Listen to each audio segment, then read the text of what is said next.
Liberals in America, including the hard left, used to be the greatest champions of free speech rights. They saw a practical reason for supporting these rights because it was their way of communicating a message. It was their way of participating in our system of government, which requires individuals to be able to express their views and push back on incumbent government. But something has happened.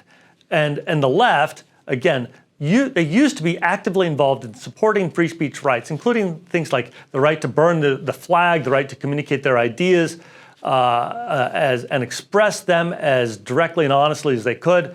The left has turned on this principle of free speech rights. Today, we are joined by one of the leading, foremost authorities, experts in constitutional law, First Amendment rights, Jonathan Turley. Professor Turley, thank you for joining us. What has happened to the left in recent decades? Why have they turned on the First Amendment? As I explore in the Indispensable Right, this is a change for the left. I go through the book. I have chapters on higher education, the media, which really were the great champions of free speech, as was the Democratic Party. And the change is startling. It's not that we haven't heard these voices before. While many people today try to suggest that they're facing new and existential threats, there's nothing new about these voices. We've heard them before throughout our history. And indeed, the book tells the story of free speech in the United States through the stories of the people and periods that helped form it. And the media and academia were long allies. And the question is, what happened? And you're right to raise it. Much of this anti-free speech movement that we are seeing across the country came from higher education and quickly metastasized into the media and politics. Media schools, for example, rejected objectivity and neutrality as the touchstones of journalism. That was part of this same period of the anti-free speech movement. But we are now in what the book refers to as the most dangerous anti-free speech period in our history. And the reason is indeed this alliance that has never formed before of the government, corporations, academia, the media, all aligned against free speech. And you now have on college campuses and in many media outlets the unrelenting mantra that free speech is dangerous, that it's threatening us, threatening jobs, even threatening lives. And the idea here is very simple. It's hard to get a free people to give up freedom. You have to make them afraid. You have to make them very afraid. And that's why you hear this echo chamber, that it's free speech that's endangering us. And if you just give the government more power over your speech, you'll be happier and safer. Yeah, Professor, and this is the book and that I'm raising, Professor. Where can people actually get this book? I assume you're going to say Amazon is one option. It's available anywhere you buy books, Barnes & Noble, Amazon. It's a Simon Schuster book. Books A Million. It's available. Recently, we had a welcomed hiccup when Amazon sold out of books. I didn't think that would happen. So it's doing well, but they have been restocked. And so the book is going back out to people. Well, Professor, this is one of those books that is very substantive from a legal perspective. I'm a lawyer. I work with lawyers. I fight for First Amendment rights. It's educational for people who are in this legal sphere, and it's also readable for people who want to understand America. This is one of those rare books that works for all kinds of people, not just scholars, not just people interested in politics, not just people who are interested in the history of America, but for everybody. This is a valuable tool for anybody watching this podcast. But Dan, you're very kind to say that. Thank you. Well, I mentioned Amazon in particular because that is one of the tech platforms that is actively censoring people that it doesn't like. Google, Twitter, now X, Facebook, all of these platforms still have, this desire to censor speech. Help me understand this. I fight for free speech rights for everybody, including those who don't like the First Amendment. But people on the other side use First Amendment rights to try to destroy it. What am I supposed to do? Can you give us, me, my team, anybody listening to this, some advice?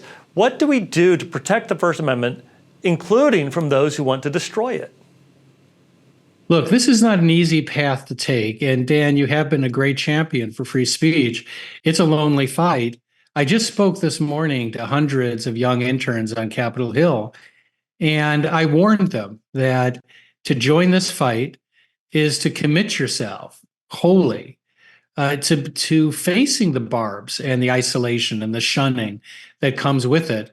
You know, George Bernard Shaw once said that unreasonable people expect the world to conform to them. He said that's why all history is made by unreasonable people. And what I told these young people today is you've got to decide, are you going to be unreasonable? Are you going to be, as this book lays out, one of these marvelously unreasonable people that refuse to shut up, refuse to allow others to silence them or their neighbors? And it's a fight that's now come to us. You know, for 30 years, I have worked on this book, and I did not want to finish it until I felt that I had a comprehensive view of not just what free speech is, but why we're still struggling with it and how we can get greater clarity. And the book does have suggestions in moving forward, concrete ways that we can reverse this. We can have a reawakening of free speech.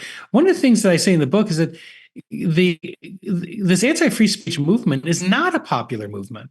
This came out of academia. It's been pushed by the media and political and academic establishments, but it has never taken hold with the public. The majority of citizens still oppose censorship. So this is once again an effort to try to make people afraid enough that they're willing to give up some of their freedoms. But the book goes through various steps we can take to regain the ground we lost. Because if you want to see where we're heading, the wave that's hitting this country now began in Europe. And in Europe, free speech has been in a free fall. The free press has been under attack. And if you want to see where we're heading, look to Germany, look to Canada, look to England. That's where we're heading.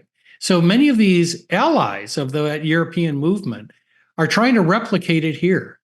But the question is whether the American people are up to this challenge. And I think they are. You know, in all the periods that my book goes through, it's clear that each of these periods ended not because of Congress or the courts. They were part of the problem. That is, rage rhetoric, as I discuss in the book, gave way to state rage. So Congress and the courts have never been reliable allies. It's been the public. Each of those periods was ended by the public when they said enough, because free speech is in our DNA, and I still think it is. So I do have an optimism about it. America has led the way toward expanding freedom for individuals.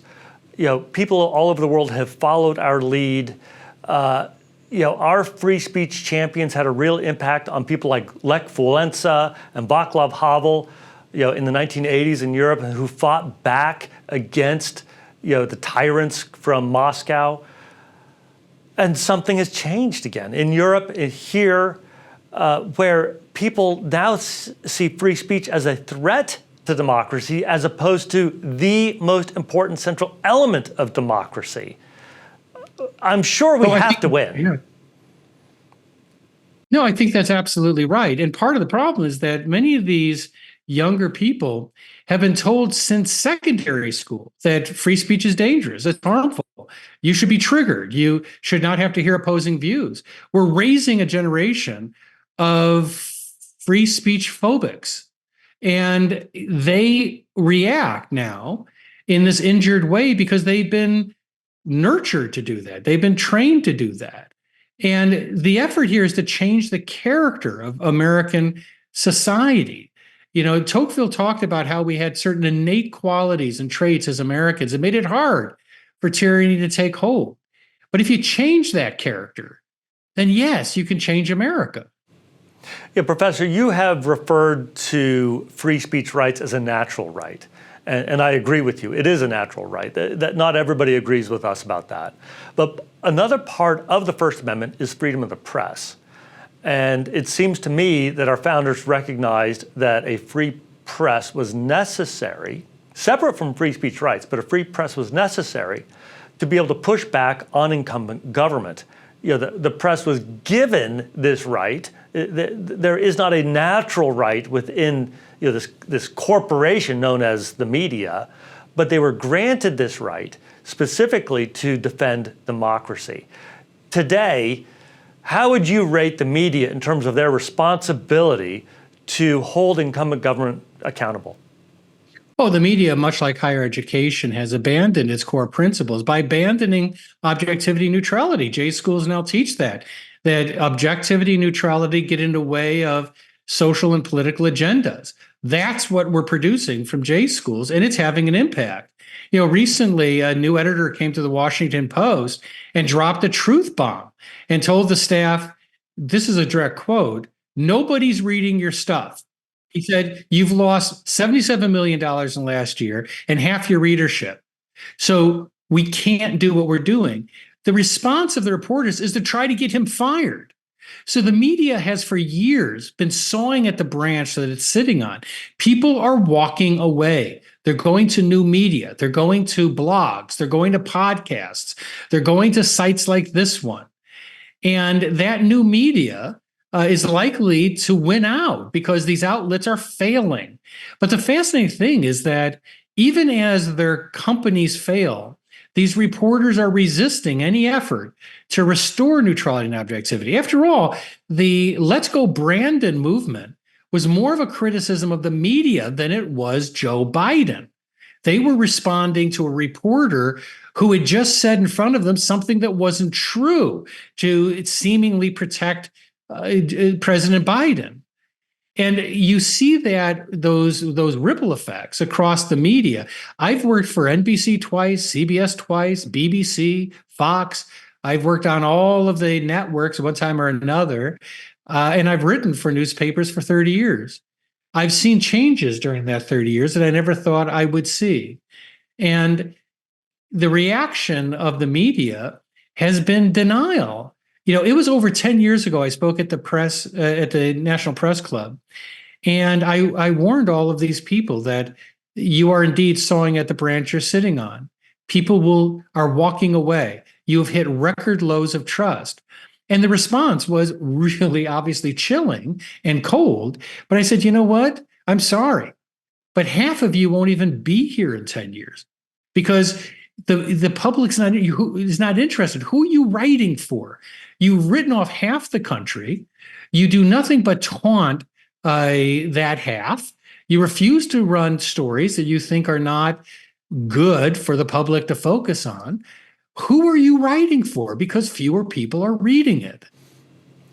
And connected to that, we've seen the decline of President Biden, his mental abilities. It's been apparent and obvious to anybody with eyes.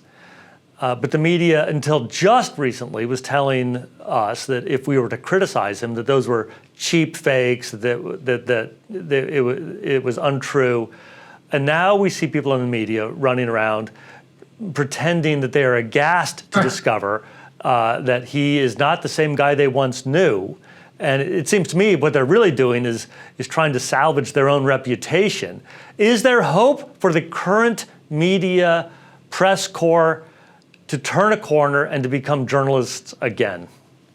I think that it's very difficult to see how the current media can bring back the public. They're all turned into a city of Claude Rains saying, "I'm shocked, there's gambling in this establishment."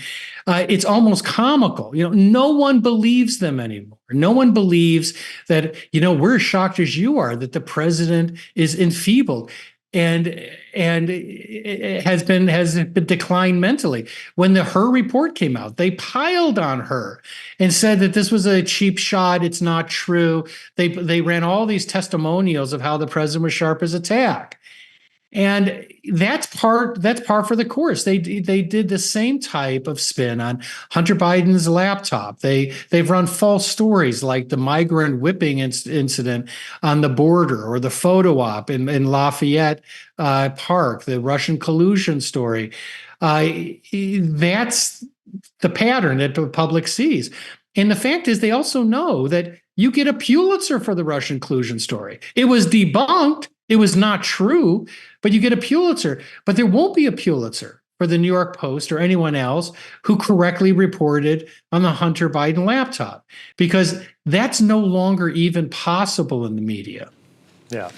Well, Jonathan Turley, The Indispensable Right, Free Speech for an Age of Rage. Frankly, it's the most important book written in a decade. If my viewers here have not bought it, they need to go out and get it right now. This is critical if we are to restore our democratic republic and our freedoms. Professor, thank you so much for joining us today. Thank you, Dan.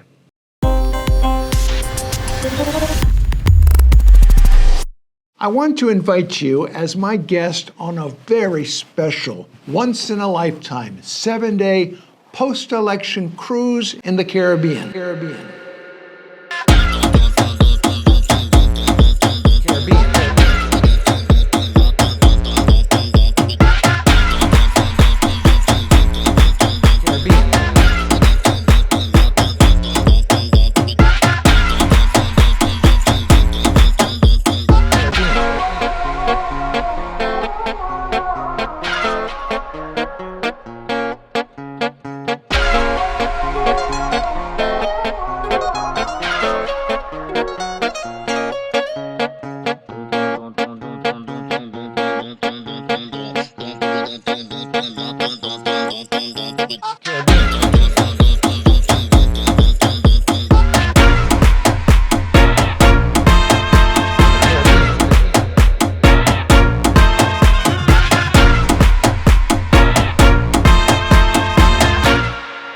It's going to be a blast.